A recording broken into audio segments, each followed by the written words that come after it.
what do you have to say to anybody in the first responder community that would be listening to this podcast? Is there anything that you would want to say to them? Yeah, I would say hug your families. I would say be careful. Don't take life for granted because you don't know what's coming.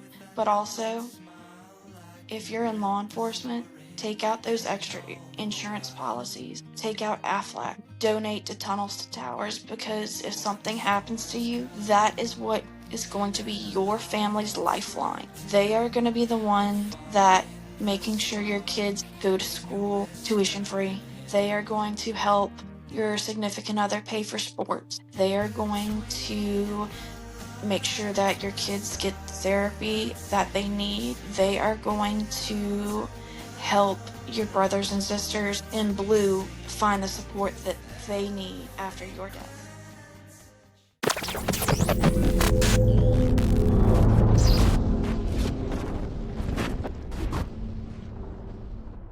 The Blue Line Voice. Blood, sand, and smoke.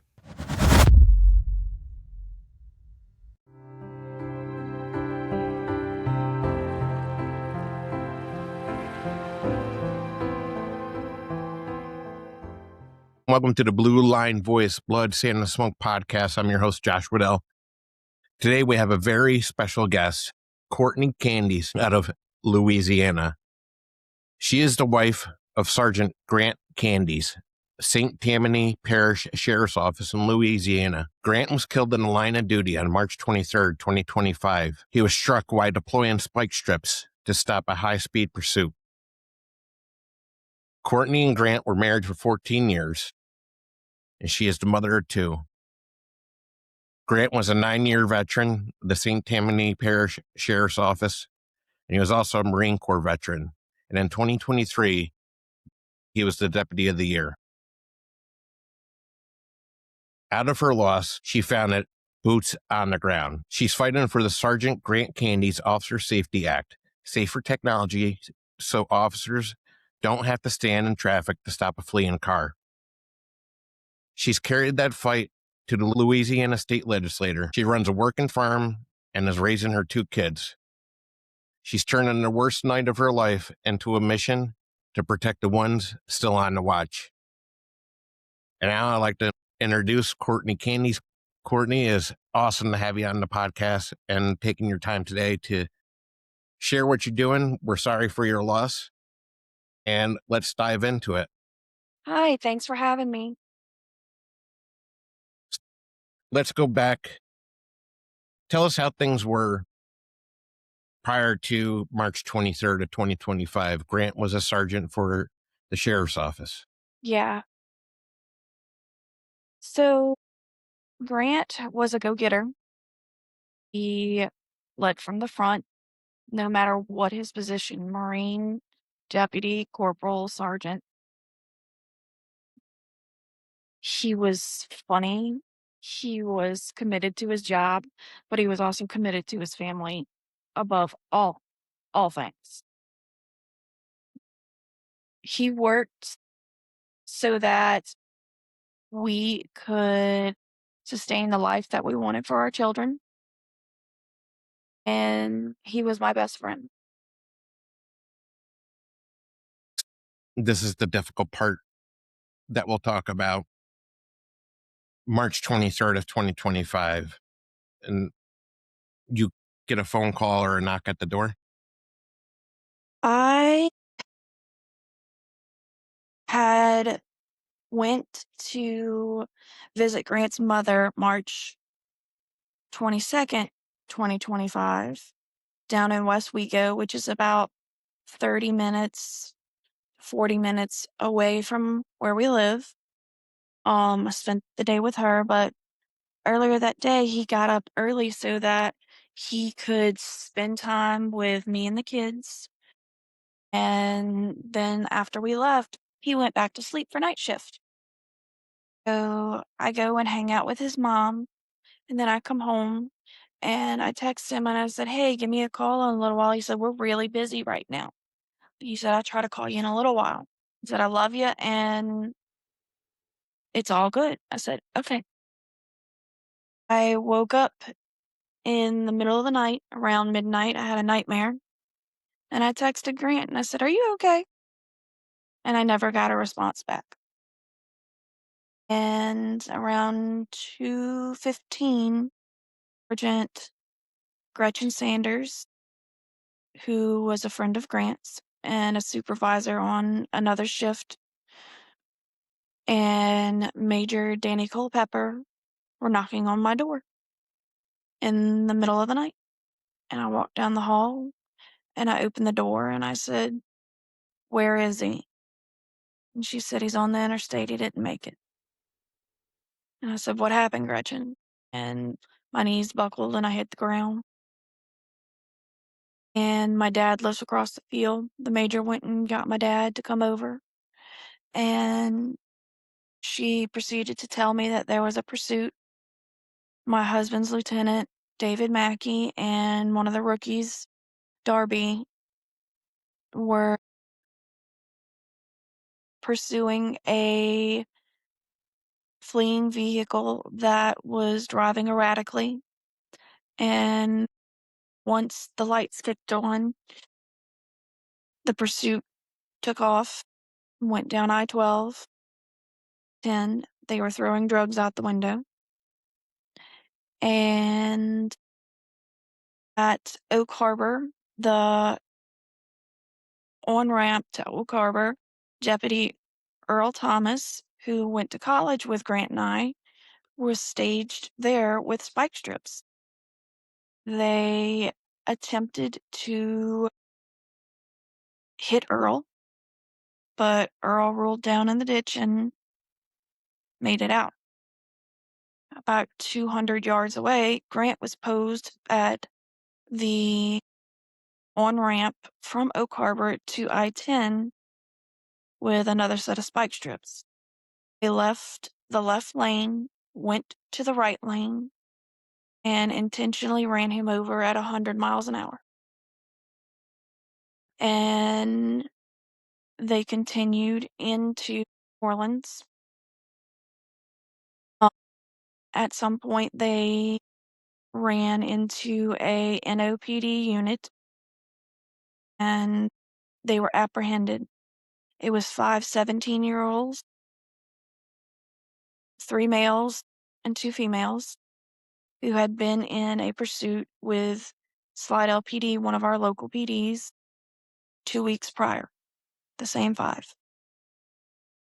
Later on, I found out that one of the females in that car was a former student of mine. So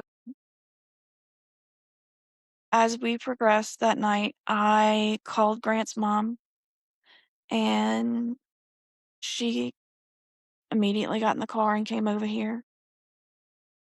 And I waited on her before I had to wake my children up and tell them that their father had been killed. That's one of the hardest things you'd probably had to ever do. It is the hardest thing I have ever had to do. The following week was just a blur. I knew that I would be faced with a very, very large funeral, but at the moment Gretchen told me my husband had been killed, it didn't go to, "Oh my God, what am I gonna do?" It went to, "Oh my God, I have to support these kids financially. How am I gonna do that? How am I going to survive on one income alone?" I immediately went into survival mode, and I've been in survival mode ever since. Afterwards, what was do you think the hardest day the days after, what was the hardest day that you had to overcome? Probably, there's 2 of them actually. They took my husband's body to the coroner's office because they didn't take him to the hospital. There was no sense. He was already gone the moment he was hit. They called me from the coroner's office and says, "We are taking Grant from the coroner's office to the funeral home There's going to be a procession. Would you like to go? Watching my husband's body in a flag draped body bag be rolled out, loaded into a hearse, and convoyed was one of the hardest days ever. At that time, I got a phone call from Cash Patel, the director of the FBI, and I said, "Sir, I'm going to have to call you back. I'm picking my husband's body up from the coroner's office." And I said, "Call me later." He said, "Will 2 hours be okay?" I said, "Yeah, sure." And I hung up on him. And then the funeral. There were helicopters. There was a helicopter flyover, riderless horse, bagpipes. 8,000 people were in attendance. Flags were everywhere. The funeral procession was 10 miles long. It was full of honor and respect that he deserved.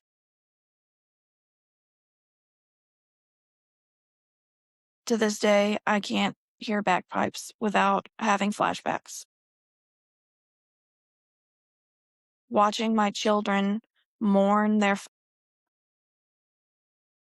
man that was Superman to them has been the hardest thing in my life.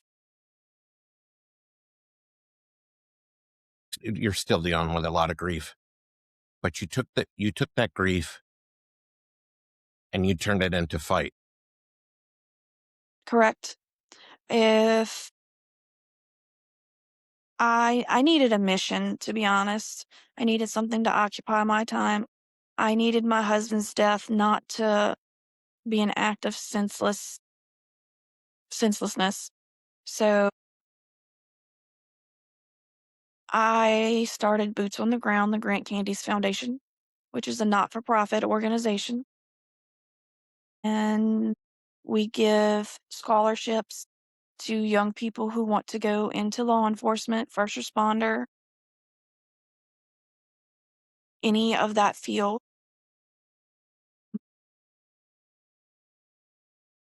Eventually, I would like to sponsor law enforcement that may not be able to afford their own gear, such as smaller departments, but it's a stepping stone. And I've also been fighting for the Grant Candies Officer Safety Act, which makes spike strips obsolete in the state of Louisiana. And it will be funded through grants to start with, and then through ticket writing to sustain it. Grappler hooks, GPS tracking, anything is better than spike strips. There's so many options that we have to choose from. Why are we still using antiquated technology? Yeah, can you explain where you're at right now? Because you've been in the state legislature in Louisiana. Where is that process at right now?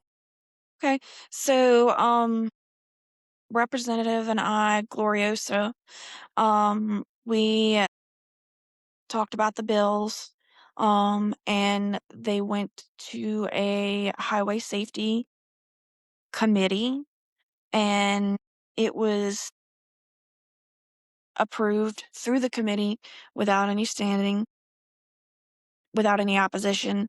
My 14-year-old daughter spoke at how this affected her, also brought to light the effect that this has on children, not just adults. This is a family, and my kid blew it out the water. She is so her daddy's child, and she is so strong. So it passed the committee, and now it will go to the House floor. It will be, hopefully, it will pass the House floor, and then it will go to the Senate side. And if it passes that, then it'll go to the governor's office for signing. For the audience that's listening, we know what spike strips are, and they've been using them for, I don't even know how long. It's been a long, long time. And people can go on YouTube and watch all sorts of videos that fleeing suspects, it's not uncommon for them to swerve towards law enforcement who's deploying the spike strips, and it's a dangerous situation to be in. And some of the technology you spoke about, and I know one of them is that grappler hook, which attaches to the front bumper of the patrol vehicle, and the officer in the patrol vehicle gets behind the suspect vehicle, and obviously there must be some sort of switch or button that they hit, and it deploys around the rear of the suspect vehicle, which I think it goes around the rear axle or the bumper. It's kind of funny to me because you feel this yank from behind and you're not going anywhere. That's one of the technologies, is the grappler hook and the GPS tracking, because I believe, do some of the like auto manufacturers, are they helping law enforcement with the GPS tracking or no? Not to my knowledge, but I'm not sure on that. Besides the grappler and the GPS, is there any other technology that's up and coming, like shut off mechanisms or whatnot, that you're aware of? There is a net that deploys from the bumper that spins around one of the tires and disables the. Mhm. So there's a couple different options. So it's obvious what you're doing is something in Louisiana. It's important, and we spoke before the podcast that once you get done here, you're taking this with you, which I think it's good, because Louisiana will be the stepping stone, right? And say, hey, this is what we did in Louisiana. Now we can bring this to other states or to the federal government and say, we need to have these grants, have the money allocated for police agencies throughout the country to adapt this new technology, this new equipment, and officer safety is paramount. Yes, that is our goal, is to get it nationwide. Why are we still using spike strips and putting our officers in harm's way when there are better things? I can't save my family, but I can save somebody else's. That's a good way to put it. That you just said it right there, which is very important. My kids will tell you that they don't want any other kids ever to feel the pain that they have. And I agree with them. Let's go into, because we talk a lot about officers in the line of duty, male and female, who experience trauma, right? But we don't talk enough about the spouses of these officers who have to experience the trauma. And you're one of them, right? Yes. And you've had to, I'm sure that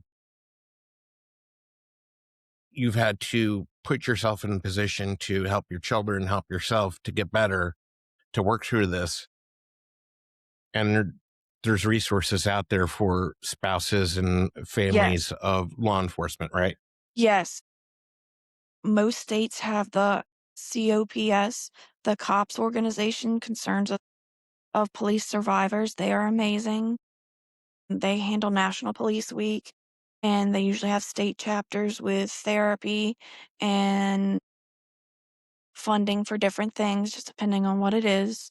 There is the Gary Sinise Foundation. They do a lot of therapy. They will send families to Disney in December with 300 other families that have lost someone to the line of duty. And while we're there, they also offer therapy and guidance, as well as other resources for finances and educational benefits. They bring everything to the table for us so that we don't have to go looking for it. And then there is Tunnels to Towers. My home and Grant's home, we didn't have a mortgage, but it was an older home. They came in and totally renovated my home. New floors, new roof, moved walls, added a new room, everything. New kitchen. They did that for us so that I didn't have to worry about fixing this house. Tunnels to Towers, the Gary Sinise Foundation. All I hear is Props. very, very, very good things about them. They are amazing. All of those foundations are amazing. We've already hit on this a little bit, but we'll go a little bit more in depth. There's a lot of spouses out there.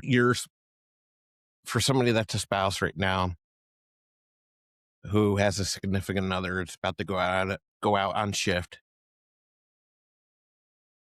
What do you want them to know? Hug your officer because it might be the last time you see them, but also have the confidence in them that they're going to come home.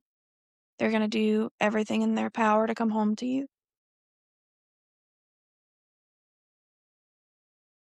I never lived my life afraid that Grant was not going to come home. I always had it in my mind that he was good at his job, and I knew that the guys that he worked with were top notch also. I never worried. And Grant died doing what he loved. I don't think I could have seen him laying in a hospital bed somewhere. Have faith.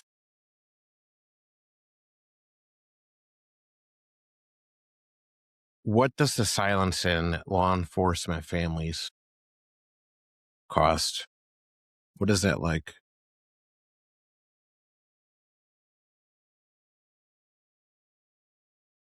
After my husband died, it's like being homeless in my own home. It's post-traumatic stress disorder. Your brain has developed a disease that people that go to war get because essentially you're at war. You have the public who looks at you not necessarily in a bad way, but everybody knew who I was when I went in the feed store to get feed, or went into Walmart or the grocery store. If I was walking down the street, they knew who I was. I went from being a nobody to everyone knowing my face, knowing who I was, and my children, and asking, "Well, how are you?" "Well, do you want the sugar-coated answer, or you really want to know how I am? Because I'm terrible. I have night terrors. I have flashbacks. I have developed high blood pressure. Antidepressants has made me gain 60 pounds. And I feel empty. And nothing can change that. And you feel like you don't know who to trust because you end up with a large amount of money and people are coming out the woodwork that you've never seen before. And people you've talked to, they change. The relationship, the family dynamics change significantly. And there's nothing you can do to stop it. People that you weren't close to before, they'll be close. Rely on other widows to help you because they've walked in your shoes. They understand where you're at. What do you think has actually helped the most for you and your family? Traveling, we go on a lot of vacations, and that's simply because me and the kids have to keep moving. Sitting still and wallowing in our grief doesn't help. So I'm dragging my kids all over the country and all over the world in order to give them the experience that Grant and I wanted to. Traveling helps. Talking to other families that have been in our situation. The Gary Sinise Foundation has been very, very, very helpful with connecting others who are like us. To the rest of the world, it's been 15 months. I should have my life together by now. I should be able to get out of bed and cook breakfast and get up and go to work and be okay. However, I haven't slept in 3 days. And when I see the unit running code down the interstate, my brain immediately goes, oh my God, Grant. Oh no, Grant's dead on the interstate. Oh no, there's a knock at the door. And it's a spiral that you can't stop. And nobody understands why you haven't gotten past this. We haven't went to trial. Yet it's in the process.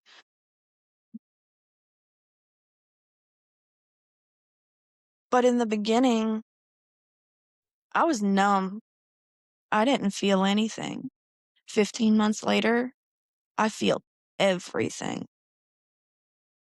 I recall things that I didn't know that I recalled.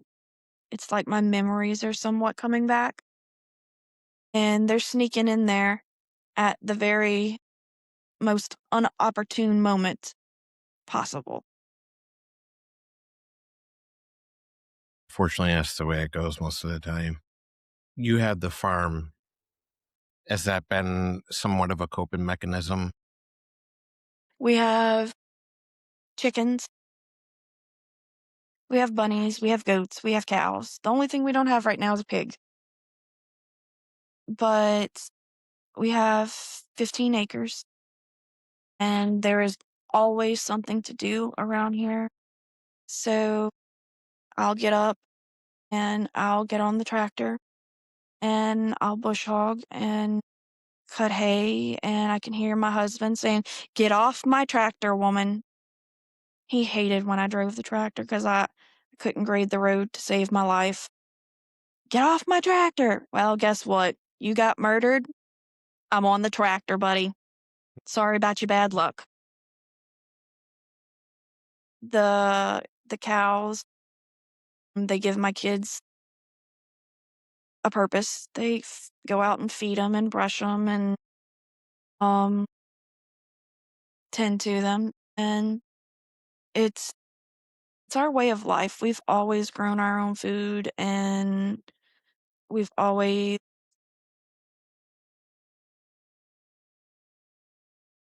had a simpler life. We live in the middle of nowhere, and we're always on the river and fishing, and we're not city people, which there's nothing wrong with being city people, but it's a little bit slower here, and it's peaceful. I want to go back. You mentioned something. So it's been 15 months, and the individuals that were involved in this horrific incident there has not been a trial yet? No, they did not charge the 2 females in the car because they were being kidnapped. They called in saying that their friends wouldn't let them out the car and that they were planning to hit another officer. We have went through grand jury. We have went through motion hearings. We were scheduled to go to trial this fall, but they changed judges because Louisiana law states that a judge cannot proceed uh, over a bench after the age of 70. Well, their term is up and they have to elect new judges. So July 6th, we have a hearing coming up, a status hearing, and we'll go to that. But the 3 males are in prison without bond. They are in St. John Parish, Plaquemines Parish, and St. Bernard Parish. They have them all separated. Initially, they were charged with first-degree murder and attempted first-degree murder. But the federal government says that you can't execute a 17-year-old. But in Louisiana, they're being tried as adults. So they knocked it down to second-degree murder for the front seat passenger and the driver, and which still carries life in prison, but they will be eligible for parole in 25 years.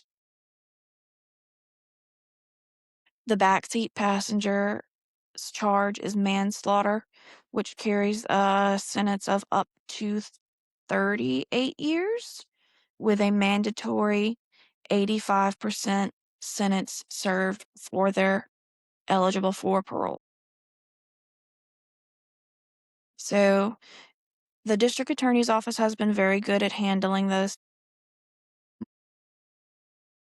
but with the complexity of the case, their attorneys have filed for motion to split it up, which was denied, and they're dragging it out as long as possible, which for us is miserable. Yeah, because you want to put this behind you. You want you, your kids, Grant's family, your family, you all want to move on. We need to close the chapter.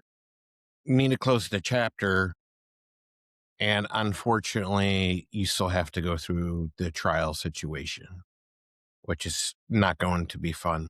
They're probably looking late this summer or fall, I would suspect, for trial. We're looking at probably winter of this year, maybe into spring of next year, just depending. That it's a long process in which I understand that everybody's entitled to due process, but whenever you have families like ours, it's hard. Yeah. How is, I know you mentioned earlier that you're close with Grant's side of the family and his Yes. mom. Uh, are they doing okay? Um, his mom has PTSD also, and she is a shell of who she was, but I love that woman very, very much. She is a great grandmother to my kids. I lost my mom at 22 and she's stepped up, and I'm not her daughter-in-law, I'm her daughter. One of Grant's sisters actually moved in next door to help me with the kids. Lacey is amazing. She is the youngest one at the bunch at 30 years old, and I love having her here. And then Grant's other sister, Lauren, she has 2 kids, and I talk to her every day. She's also a teacher. She's struggling as well. Her and Grant were extremely close. What do you want to say about Grant's legacy? Mm. Grant was a lead from the front man. He would not ask his guys to do anything that he wouldn't do. Everything that I'm doing is for him. Everything that I do, I keep what he would want in mind when I'm trying to make changes. I I need my son to grow up to be the man that his father was. Honesty, integrity. He was humble. Grant was also he liked to kick over anthills a lot, and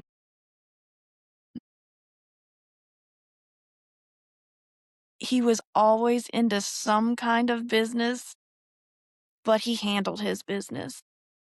And that's what I'm trying to teach my kids, that you can get into a lot of stuff, but you need to get yourself out. Be a man, own it, and just go with it. So it looks like that what you described, what you're pushing in the state of Louisiana, it's moving forward, and that is tremendous. Where do you see that in a few years from now? Do you feel that it's going to be something's going to be enacted within the state of Louisiana? Yes. There have been several deputies, troopers, officers that have been killed in the state of Louisiana. while using spike strips. And I think that the families of law enforcement have had enough, and we're pushing back, and we have some traction with this, especially with our children who feel as strongly as we do about the situation that are involved. And I'm hoping that within the next year, it will be enacted in the state of Louisiana. Boots on the ground, which you found non-for-profit. Where can that be found? Is there a Facebook. website, Facebook? Facebook, Boots on the Ground, the Grant Candies Foundation. And people can donate to that? Yes. Okay. Just reach out to me on Facebook and we'll figure it out how to donate. It's still up and coming with everything that I have going on. I'm still getting paperwork done and different things like that. We're working on it. But just reach out to me on Facebook and we can talk about donations. We can talk about helping others, whatever we need. We'll try to make it happen.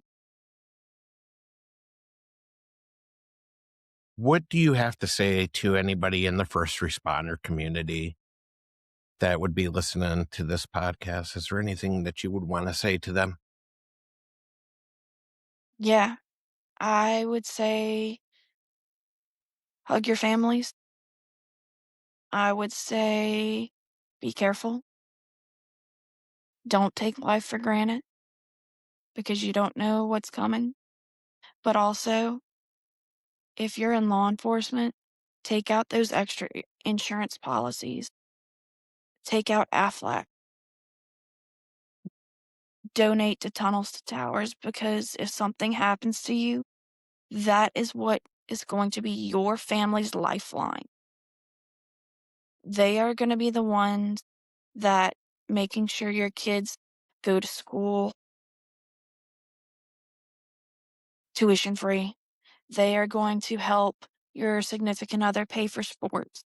They are going to make sure that your kids get the therapy that they need.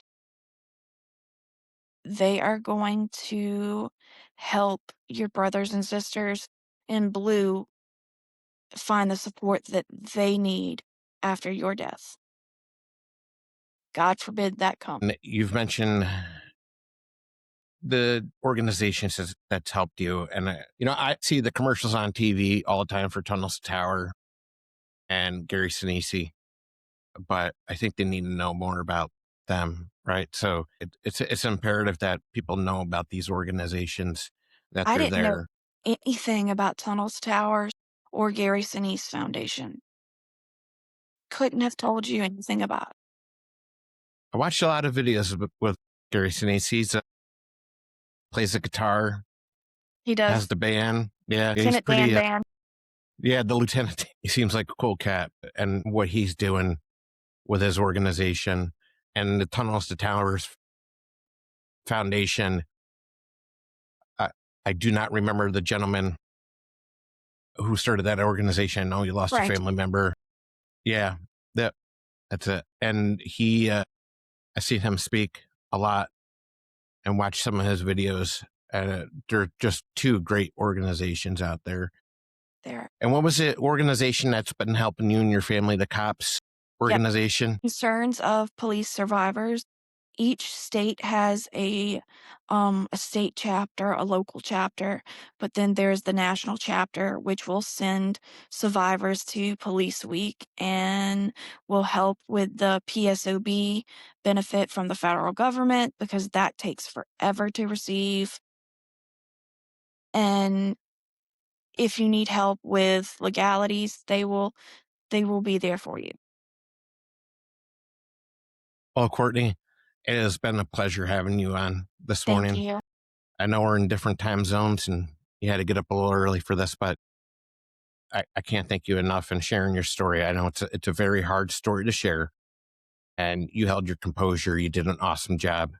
I can't thank you enough for doing this and the resources that you're bringing forward and advocacy, which is very important. I will say this as a retired law enforcement officer, thank you. And I know there's officers throughout the country that would be more than happy to thank you for what the advocacy that you're doing and trying to bring forth and the intention that you're trying to spread. I have a voice, and I'm going to use it for good. That's the right thing to say. And that is good. Use your voice. So thank you again. It's much appreciated. Hang out and I'll be with you in a minute. Thank you.